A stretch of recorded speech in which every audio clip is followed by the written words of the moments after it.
আমি মন্দিরা। আমি একজন সাধারণ গৃহবধূ। তার আগে আমি একজন সাধারণ মেয়ে ছিলাম। এই 8 বছর মতো হলো আমার বিয়ে হয়েছে। সংসার সম্পর্কে আগে কিছুই বুঝতাম না। মাকে যেভাবে যেটুকু করতে দেখতাম সেটুকু দেখে এটুকু বুঝতে পারতাম যে সংসার মানে অনেক বড় দায়িত্ব।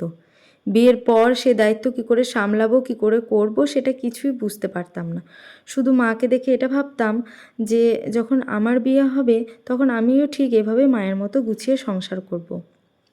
আর মাকে দেখে দেখে মাকে দেখতাম আর ভাবতাম যে রোজ দিন মা কীভাবে একই রকম একই গতিতে চলে, অনায়াসে একদম রোবট মেশিনের মতো ছুটে চলে। তখন মাকে আবার কোনো কোনো সময় বলতাম যে মা তুমি একটু ক্লান্তও হও না, মা তুমি বলেই মনে হয় এটা সম্ভব।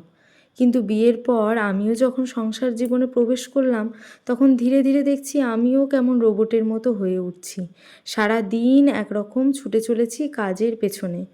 এক এক সময় শান্ত মনে বসে ভাবি যে কাজকে আমি খুঁজি নাকি কাজ আমাকে খুঁজে খুঁজে ঠিক বের করে। ভেবে পাই না আমি। সারাদিন মান চলা অনাবিল কাজকর্ম, তারপরে রয়েছে মেয়েকে সামলানো, সংসারের সমস্ত কাজকর্ম, তারপর এই যে টুকিটাকি ভিডিও করা। এই ভিডিও বানাই, খুব একটা ভালো এডিটও করতে পারি না, আবার খুব যে ভালো কথা বলতে পারি গুছিয়ে তাও না। ঠিক যেমনভাবে পারি ঠিক তেমনভাবে আপনাদের সামনে উপস্থাপনা করি। তো এই সংসার জীবনে 8 বছরে জানেন তো অনেক কিছু শিখেছি। মায়ের কাছ থেকে তো শিখে এসেছিলামই, সেগুলো তো রয়েছে, সেগুলো অনেক কাজেই লেগেছে এখন। আর শাশুড়ি মার কাছ থেকে অনেক কিছু শিখছি। আর দিনের দিন তো নতুন নতুন কত রকম যে অভিজ্ঞতা হচ্ছে সে আর কি বলবো। তো আপনাদের সাথে বিয়ের পর হওয়া একটা নতুন অভিজ্ঞতার কথাই শেয়ার করি।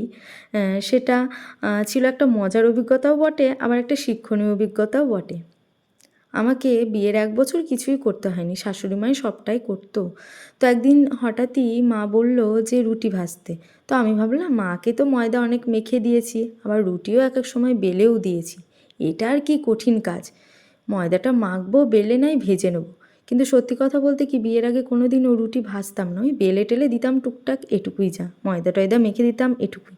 তো ভাবলাম এটা আর কি কঠিন কাজ, ঠিকই পেরে যাবো আমি। তো বেললাম তো বেশ ভালো সুন্দর করে আস্তে সুস্তে। তো তারপর ভাজতে গিয়ে একটা ভাজলাম, তো প্রথমটা কিছুতেই ফুললো না। মানে এতটা পরিমাণ আমি উল্টাচ্ছি আর পাল্টাচ্ছি যে সমস্ত রুটিগুলো, মানে 2 3টে 4টে রুটি এরকম পুরো সেঁকাটা এতটা পরিমাণ হয়ে যাচ্ছে যে ফুলছে না কিছুতেই, আর যেন পোড়া পোড়া ভাব হয়ে যাচ্ছে। আমার তো মনে বেশ ভয় কাজ করতে লাগলো, এই মা এতগুলো রুটি হয়ে গেল, কিছুতেই তো ফোলাতে পারছি না, এবারটা মনে হয় আমি তো পারবো না। তো ঠিক এরকম করতে করতে যেই 4-5টা আমার রুটি হয়ে গেছে তখন মাকে ডাকতেই, সেদিন আবার পিসি শাশুড়ি মা এসেছিলেন বেড়াতে আমাদের বাড়ি। তো পিসি শাশুড়ি মা উঠে এলেন, বললেন কী হয়েছে বৌমা? তো আমি বললাম এই দেখো পিসি, আমি রুটি কিছুতেই উল্টাতে পারছি না, আর এই দেখো ভাজতেও পারছি না, কীরকম বেশি শাঁকা হয়ে যাচ্ছে না কী হয়ে যাচ্ছে বুঝতে পারছি না, তুমি একটু দেখিয়ে দাও তো। তো সেদিন পিসি শাশুড়ি মা কাছে থেকে দাঁড়িয়ে আমাকে রুটি ভাজা শিখিয়ে দিয়েছিলেন। তো সেই তারপর থেকে এখন অবধি আর কোনো অসুবিধাই হয় না রুটি ভাজতে। এতটা ভালো শিখেছিলাম সেদিন।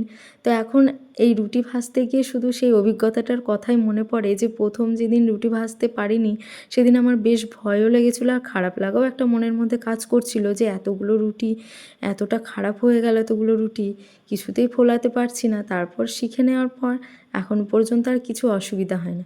এখন তো সবাই বলে না ভালোই ভাজি রুটি। তো এই অভিজ্ঞতাটা আমার মনে পড়ে, আর নিজের মনের মধ্যে একটা ভালো লাগাও কাজ করে, আবার খুব হাসিও পায়। ভালো লাগা কাজ করে এই জন্যই যে না আমি পেরেছিলাম কিছু একটা শিখতে, আবার হাসি পায় এ কারণে যে আমি এতগুলো রুটি ভাজতে পারছিলাম না, অথচ আমি কি কনফিডেন্স ছিলাম না আমি ভাজতে ঠিক পারবই।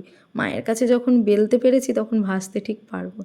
কিন্তু এই যে সবটাই যে আমরা পারবো এমনটাই নয়, আর সব কিছু কাজ যে আমরা সবসময় পারি এটাও নয়। কিছু কিছু কাজ আমাদের শিখতেও হয়, শিখতে সময়ও লাগে। তো রুটি ভাজাটা বেশ টুক করে শিখে নিয়েছিলাম, তো এখন আর কোনো অসুবিধা হয় না। তো ভালোই এখন রুটিটা মোটামুটি ভাজতে পারি। তো এই অভিজ্ঞতাটা আমার সত্যি বিয়ের পর প্রথম হয়েছিল যখন, তখন বেশ একটা ভালো লাগা কাজ করেছিল এই ভেবে যে না আমি একটা কিছু শিখতে পেরেছি, যেটা মায়ের কাছে শিখে আসতে পারিনি সেটা এখানে এসে শিখতে পেরেছি। তো সমস্ত কিছু কাজই যে আমি মায়ের কাছে শিখে এসেছি তা নয়, এখানে এসে শাশুড়ি মায়ের কাছ থেকে অনেক কিছু শিখেছি, এখনও শিখি, দেখি নতুন নতুন কাজ করার পদ্ধতিগুলো বেশ আলাদা রকম, বেশ ভালোই লাগে। তো আপনাদের সঙ্গে গল্প করতে করতে আমার বিয়ের পর হওয়া অভিজ্ঞতা শেয়ার করলাম। এরকম আমার মনে হয় সবার জীবনে কিছু না কিছু দেখবেন অভিজ্ঞতা রয়েছে।